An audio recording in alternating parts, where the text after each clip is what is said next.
Kooij of the Faculty of Engineering and Technology will present the considerations to award an honorary degree to Professor Hugh Herr.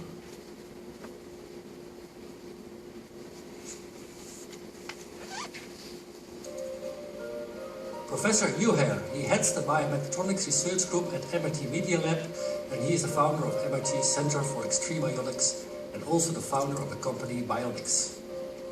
Hugh Herr is creating bionic limbs that emulate the function of natural limbs. In 2011, Time magazine called him the leader of the bionic age because of his revolutionary work in the emerging field of biomechatronics. A double amputee himself, he is responsible for breakthrough advances in bionic limbs that provide greater mobility and new hope to those with physical disabilities. Her's research group has developed gait-adaptive knee prostheses, such as the rear knee, which is brought to the market by the company Assure and worn by thousands of amputees. He has also designed his own bionic legs, the world's first bionic foot and calf system, which is commercialized by his company Bionics and used by thousands of wounded veterans. He won many prizes, like the Young American Award, the Sports Hall of Fame, and was listed 2 times in the top 10 of best inventions of the year of Time magazine.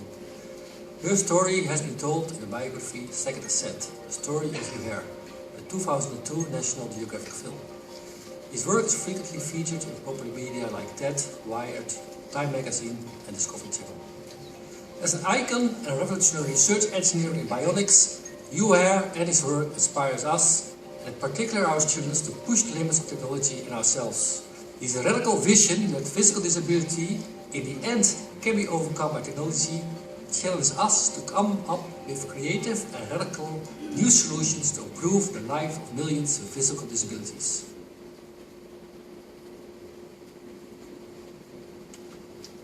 I request Professor De Wolf, Dean of the Faculty of Engineering Technology and the promoter Professor van der Kooij, to escort Professor Herr to the stage.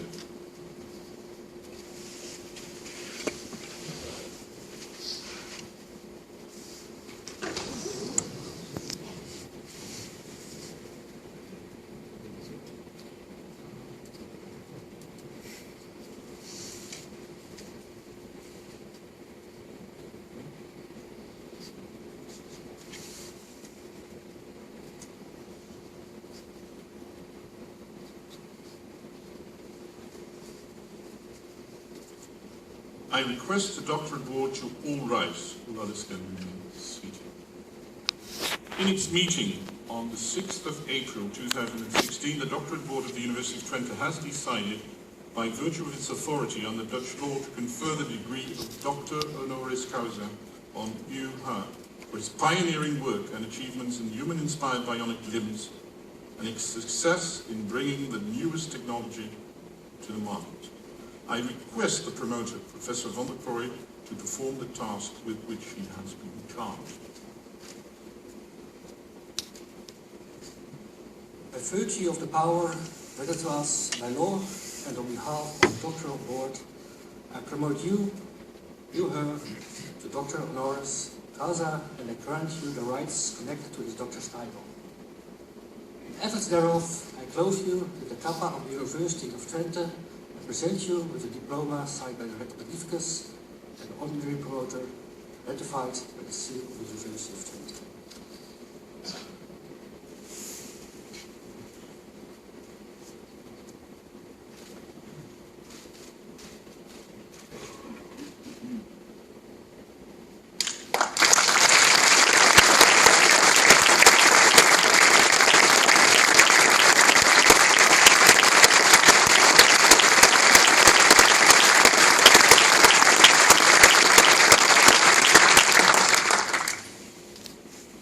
On behalf of the University of Twente, I congratulate you, Professor Herr, with your honorary doctorate. I invite you to address the audience, please.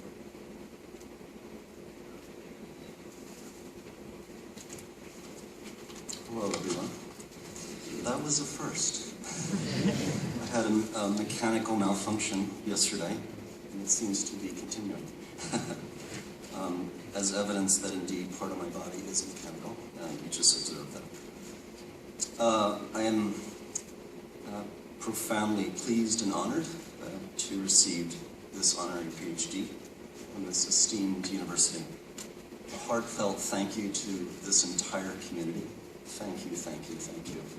And of course to Herman Kooij for your confidence and your generosity in this nomination.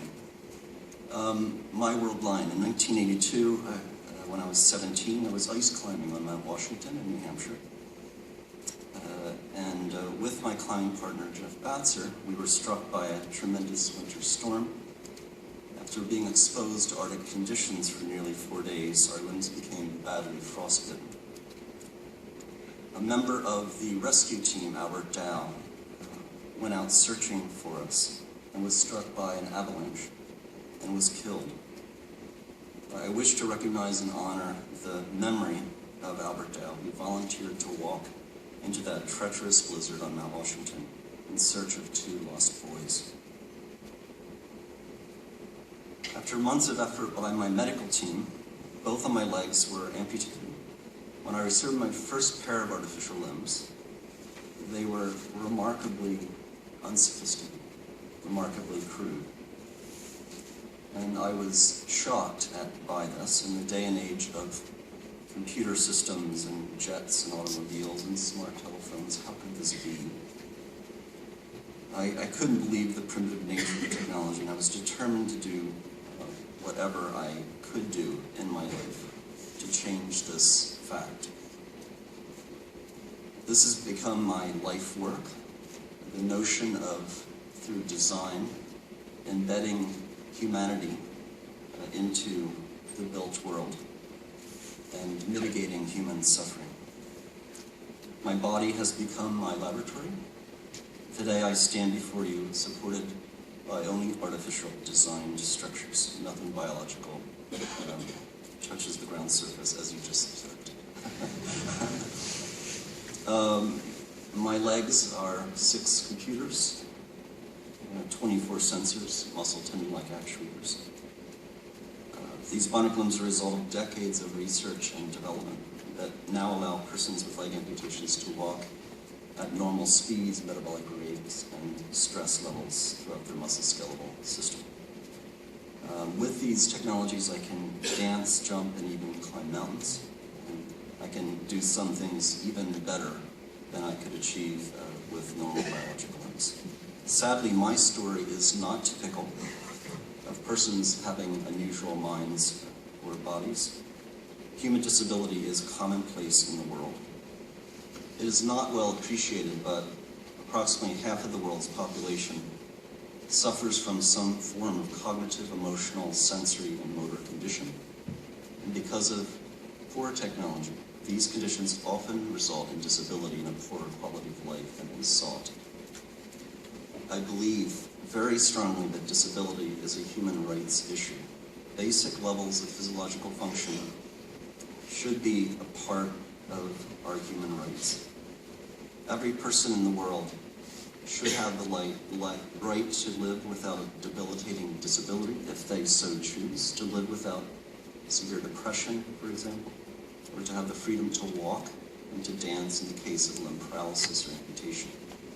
To achieve these human rights is not only a design and engineering task, it's a social task. We have to change how we think. We need to embrace the basic proposition that people are not disabled. A person can never be broken. Rather, our built environment, our built world is disabled and broken. We must not accept human limitation, but rather seek to transcend disability through technological innovation.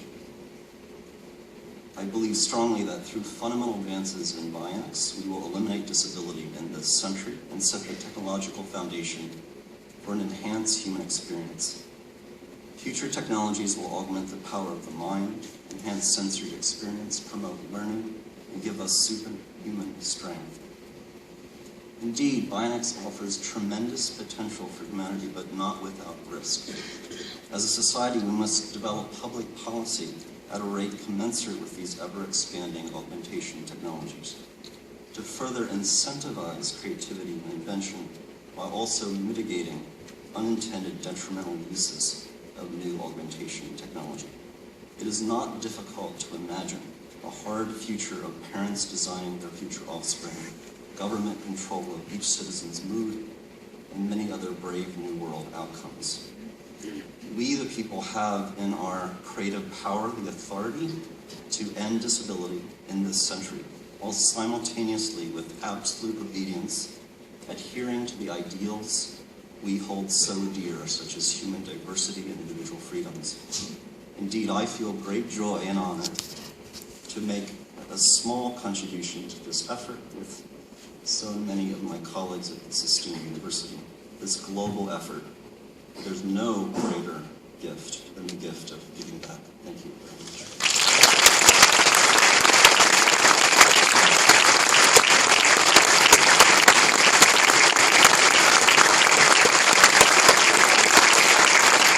Thank you very much, Professor Herman. We are proud to welcome you in our midst as an outstanding member of the community of the University of Twente. And I see I already don't have to invite you to take a seat in the audience. This brings us to